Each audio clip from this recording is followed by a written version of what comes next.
Knowing how to edit on a new camera can be stressful. I waited years to upgrade because I was so nervous to match my editing style with my new camera. It is important to not only take great photos, but to be able to edit them to get the consistent look you want. And in this video, I'm gonna give you 3 tips for editing on the Canon R6 Mark II.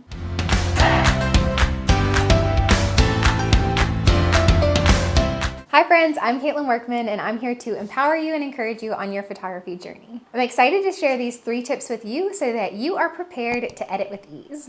Let's get right into it. The first tip is to shoot accurately. Maybe you thought I was going to give you amazing Photoshop advice and this isn't what you want to hear, but a common question we get is, do you struggle with grain on the R6? And we definitely do if I underexpose too much, so make my photos too dark.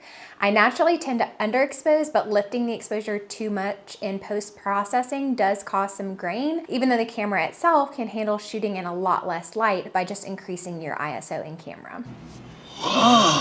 The second tip is to use your tonal curve. This little tool in Lightroom is overlooked a lot, but I use it in every single image. This helps me get the look I want and gives me a lot more control than just lifting exposure and increasing contrast. Mine always looks like a backwards C with the highlights lowered, lights and darks lifted, and shadows lowered. This step is always taken when I apply my import preset on every photo, and I'm sharing that with you for free.